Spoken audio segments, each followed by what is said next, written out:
Welcome back. I'm your host, Michael Stamatinos with the Advancing Healthcare Innovation Show. And if you're new to us, we are extraordinarily passionate about healthcare innovation and adoption.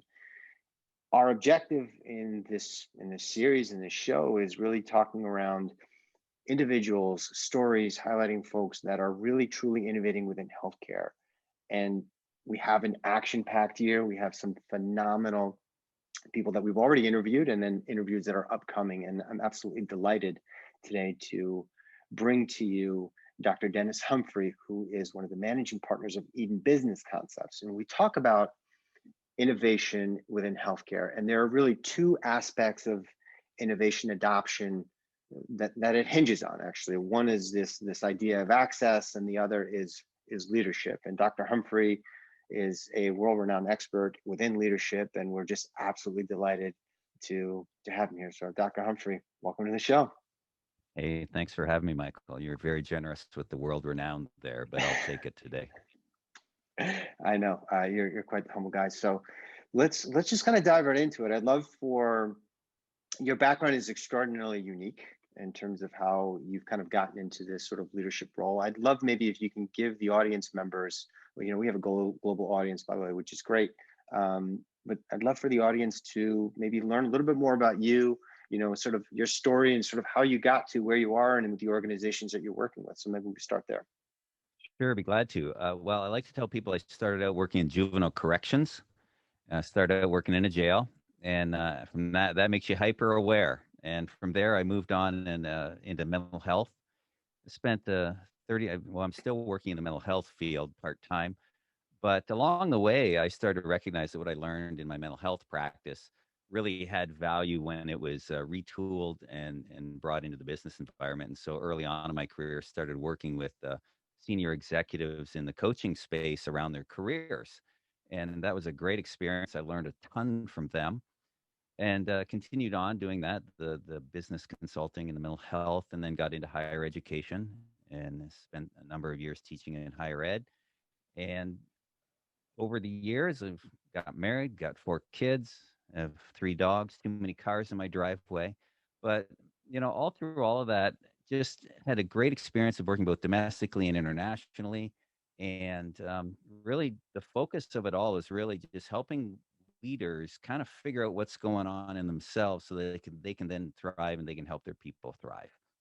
And that's really kind of the nut of the work that we do at Eden Business Concepts. We do that typically in strategic advising and team development. Those would be the 2 big buckets we work in. But at the end of the day, it's really about helping leaders figure themselves out and then helping them help their people figure themselves out. Thank you for sharing that. So when it comes to, there's within healthcare, we're moving at speeds that are just unprecedented. And Yeah. with the onset of COVID, I think it's even heightened that a little bit more. What have you seen within sort of the leadership space? How have folks responded, reacted to things that are going on? Any stories that you might be able to share with the audience, Sure. The things that I've seen, a couple things in that space. One, you're right. The technology just moves and rolls over and over and over, and it seems like we're adjusting. Every quarter we have to adjust for something, and certainly the last year created a ton of an adjustment and a ton of stress in that. The other thing that I see a lot in the challenge of innovating is probably a generational issue. That's where we spend a good amount of our time and energy is and have a vision for seeing multi generations working in the workforce, and we have that right now. We have 3, sometimes 4 generations working in the workforce, and because of technology and innovation, the concept of a generation, I think, is a little bit squashed, where we used to think like it's every 10, 15 years, that's a generation. But when you think about technological advancement and what I grew up with, what you grew up with, what my kids grew up with, now their kids, those are just total separate worlds. And we find all those people in the workplace trying to innovate with different worldviews and different life needs at different stages. That becomes a real leadership challenge. and so it's so interesting that you say that, because in my mind, there are leaders right now that are coming into some very influential roles that aren't necessarily tech savvy leaders. Rather, they are tech dependent leaders, meaning they grew up Sure. with a smartphone. and they view technology, they view innovation as not necessarily as a nice to have, rather as a need to have. Yeah. And I'm curious, in terms of your work, you mentioned generational gaps. Hmm. In organizations that get it right, what does that look like when you have multi-generations that are working well together? And for organizations that maybe don't have it right, what are some things that you think that they can consider to move things ahead? Well, one of it is actually understanding at a core level how a leader functions and makes decisions. One of our taglines at Eden is, you will either flourish or flounder as a leader based on how well you know your heart. And what we mean by that is just, what are the deep motivations? What are the root motivations that drive you? They drive you in all your relationships. They drive you in all your decision making. And a lack of awareness of that is problematic. For this reason, I've worked with so many leaders who have just run their companies into the ground, not because they had viable companies, not because they didn't have the cutting edge innovation issue, or the opportunity to develop a you know better product for the marketplace, but simply because they didn't know what was going on in their hearts, and they made some decisions that affected their business. And so one of the things we say is, how do we help this generation thing? Is, let's just start with people and understand what motivates people. And from there, at a very core level, if we can understand what your core motivation is, usually it's going to come in three ways: respect, value, or comfort. It's going to come in one of those ways. um, we can then start to pay attention to people at a very core level, and we can communicate to them in a way that actually deeply resonates with them, so that they will listen. And now, if you're doing that, you don't have a problem across generations, because they will think they are heard and understood. Well, do you think if someone is has a value of either being valued or respected, have you seen in your work that folks pair well together? So for example, if you have, plot an organization on a graph, and you have people in different quadrants, Sure. do people have in different quadrants have a greater propensity to work, with one another? Do Sure. opposites sort of work well in terms of that? I think one of our ideas is we don't necessarily look for pairings. We look for what is the value or the gifting or the strength that a certain style or root motivation, a person motivated in a certain way, brings. Because depending on how you're motivated as a person, as an individual, you're going to bring certain things. What we tend to find is that respect-based people often are the people that, you know, they want respect, they want clarity. They often will help an organization move to clarity. We find that value-based people are very good at inspiring. Value-based people are actually the people that really help us with innovation, because they see the potential of things. And so Mm, we would say, you want them around. You want these people that look at something that nobody else sees. They don't see anything in it. But value-based people, they see a potential. They see a value because they understand this concept of value at a very core level. And they're the ones that will oftentimes see something and take it to something greater. And then your comfort-based people, as we would say, these are your peacemakers. These are your culture builder people. These are the people that come into a room and go, "Ooh, there's tension in the room." And we have these three motivations, and we find if we can get all of them working well together, you get this nice package. You've got someone who's going to drive clarity. You've got someone who's going to drive direction, and that's usually a respect-based person. They often work that way. You're going to have a value-based person who's going to be the person with all the great ideas, and they're bringing tons of stuff. They're going to see potential, and then you've got the comfort-based person, another one going, "Well, how are we doing as we are growing?"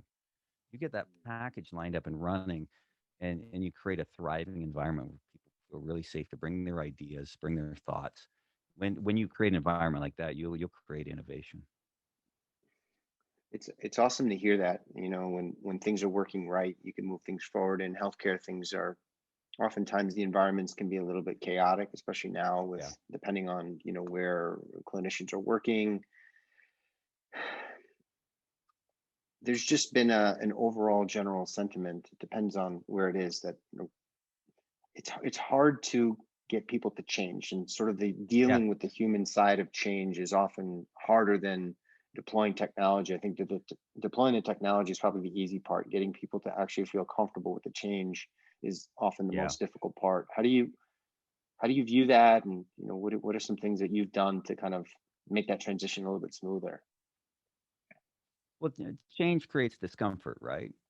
You know, and when things change, people don't feel comfortable. And so now when when you insert change, you insert pain. Now it's just true. If I am on my way home and suddenly, and I just want to get home, I've had a long day, and suddenly my wife calls me and says I need a gallon of milk and I need to divert. As innocuous as that is, that change has interrupted me. Now try that with a system where you got thousands of people.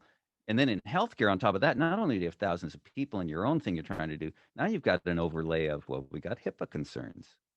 We've got government oversight. So the healthcare is particularly complicated here because of all the moving parts that any organization has to pay attention to. Now you bring that down when now you're around a table having a meeting in an organization, and there's all kinds of size of organization from big pharma on down. And now the people piece becomes really important because all of those multiple moving pieces are stress points. And if you're going to make a change across all that, now you're going to make a change in everybody's business unit while you're doing it. Now you're doing it. Just so many levels. And so I would imagine there's a high level of inherent stress in making a change in the healthcare industry. And there's so between successful innovation, comes good leadership. Someone who's a good leader, I would imagine, communicates effectively. Have you Yeah. seen instances where people can communicate effectively at scale? Any good Yeah. stories that you can share around that, and Yeah. some I've got one successes? friend. I've got one friend that works in big pharma, and she has an ability to walk in and really elevate the value of the people that she's hired. And the number one thing she does that makes her successful, and she works in the tech side of pharma, and she's built and developed a number of initiatives and teams. And the number one thing she does is care for her people. How so? She gets to know them. She gets to know what motivates them.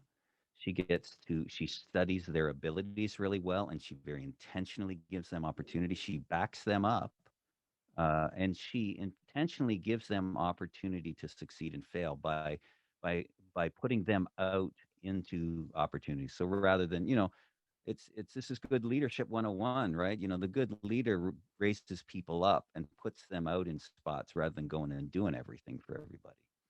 But the number one thing she does, and the number one feedback from her people, is they feel cared for by her, and they work for her like crazy. They are so motivated to do the projects, and when they have team meetings, um, it's like a family coming together. They have excitement, they have energy, and consequently, they innovate a lot. And they're influencing currently in their current project. They're currently influencing changing the culture of communication. They're changing how how things are implemented, and they've had to implement a lot of tech change and operational tech change across this year, and it's been really exciting to watch it. That's interesting. In terms of leadership, do you think leadership has evolved in terms of how people have to lead nowadays with different mediums, different communications, different, just obviously now with Did you COVID that's happening? Can you repeat? Leadership as that is at what Yeah, did you has it say? evolved? I mean, has it Oh, evolved? Has evolved. in terms of I think so. I think there's been upside and downside. I think one of the things that COVID has done for us, it has shown us the power of presence because we've been absent, right? mm, I've spoken with so many people over the year, and the number one thing they say is the isolation factor. They'll say things like, I do enjoy being home. I've had more time with my kids. I've enjoyed working from home. But in the business setting, there's also been this loss of connection, and I think That's been part of the challenge. This leader I was talking to you about, she was very intentional moving into this Zoom world that they now had to function in, that she was creating the things online that she used to create in the office for connection. And so I think leadership has evolved. I think we can't help but ask, how do you motivate people? How do you create accountabilities?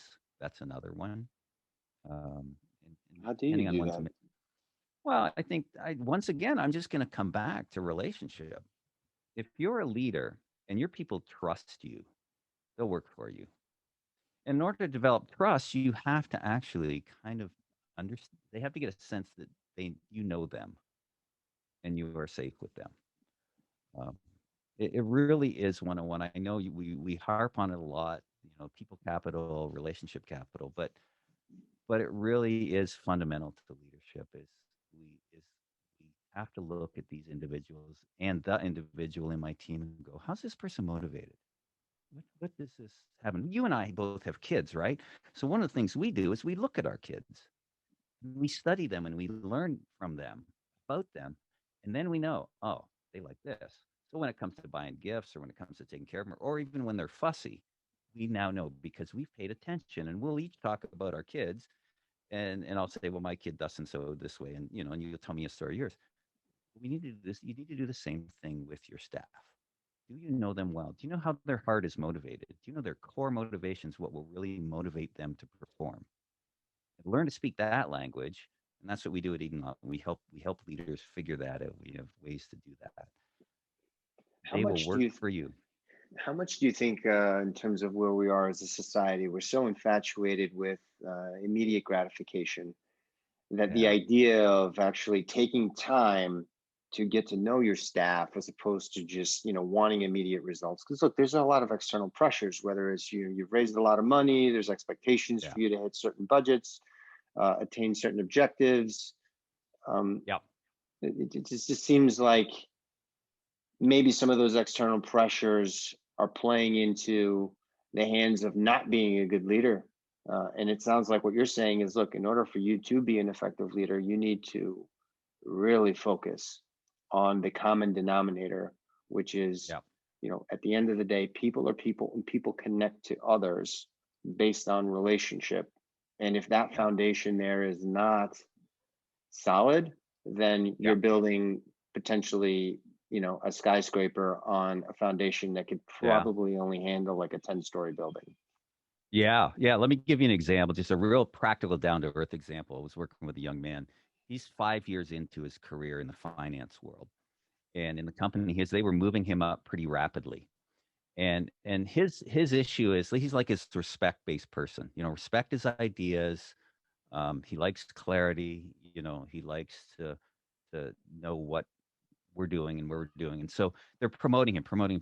They're giving him staff, and then suddenly, because they had some pragmatic issues, and there was a particular skill he was very good at, they took his people away, left his manager title, and shoved him over here on a task. And the number one thing he came to me and said, I just felt so disrespected. They did not understand that that was really important to me, and they took it away. Now I get there's a business need, but they didn't even have the conversation with him. They didn't even have the conversation and say, hey, we know we've been accelerating you, but you have a particular gift here and we really need it right now. And we respect that. And we should respect that you want to lead people and you have some leadership gifts. And we're going to bring you back to that. But we need you to go over here and do that. No, they just stripped his staff and moved him. Guess what he's doing now? He's going to another company. They are losing a top tier business school recruit that they recruited because they fundamentally didn't understand. He felt disrespected. They didn't know that part of him, and now they're going to lose him. You know, know your Yeah, people.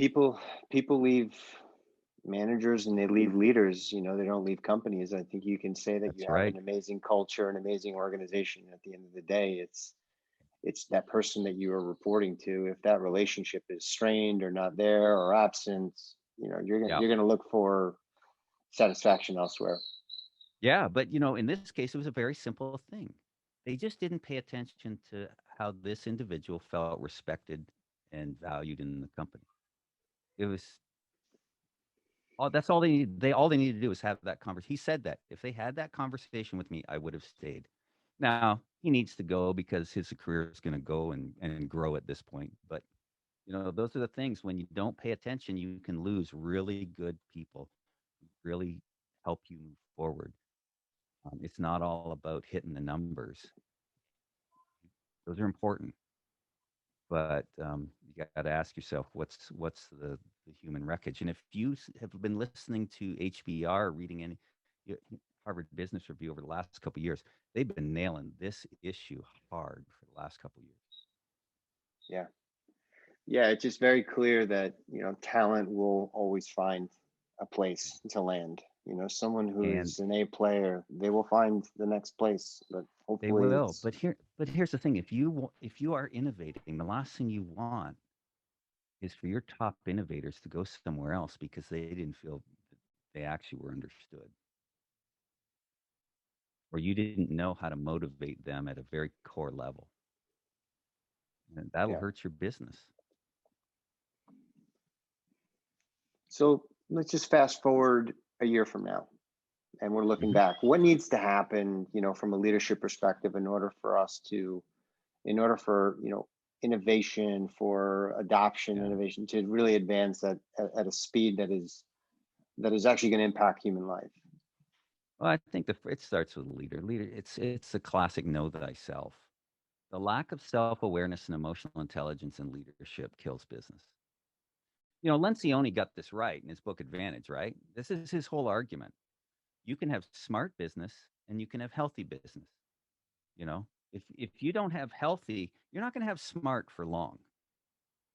But if you have healthy, you can grow the smart. And it really does found that. And especially now, I think generationally, if we want to think generation, younger generations, they're more connected. They're more integrated to social media. Through social media, they're more integrated into world and global events, more so than previous generations. And consequently, their view of the world and how they approach everything is very different. And if you don't understand what's motivating them, and you're not able to just speak to that, I'm not saying you have to do everything that everybody wants, but if you can't give a person a sense of, they deeply understand how I'm motivated and how I work and what energizes me, they're not going to be energized to innovate. They're going to be tooling their resume and going elsewhere. You mean you can't just be a leader that wears skinny jeans, and even though you're a boomer and no, don't do that. No, please don't do that. I have promised myself I will never wear the skinny jeans and the hoodie, and although I do have a pair of white Stan Smith shoes, but that's just nostalgia. Dr. Humphrey, it's been a real pleasure. How do you think folks can kind of follow what you're doing and what Eden's doing? What's the best way to sort of stay connected with your organization? They can check us out at edenbusinessconcepts.com. We're in a branding retooling, so it's going to look a little different in 6 months, but they could just be glad to reach out. Anyone can reach out to us. We are glad to just have a conversation. We really just want to help. We believe that if we help people, organically business grows and the right connections get made. And if we're not the right people to help, we're going to try to help you find who you need to solve your problems. So anyone is free to check us out at edenbusinessconcepts.com. Feel free to reach out. We will be glad to have a half-hour conversation with you. Thank you for just being generous. And, I just want to encourage, our audience, wherever you're consuming this content, hit subscribe right now. I mean, if you feel like that the content's been useful and helpful to you, would you mind even commenting or sharing this with your network? It's always nice to get in more innovators, doers into our community. And at the end of the day, I think people want to follow a leader that is humble, that isn't always wanting to be right. And thank you for just sharing that with us today, Dr. Humphrey. Really appreciate it. It's great to see you again, Michael. As always, it's a pleasure. Have a great day. Be in touch. Bye. Yeah. Bye for now.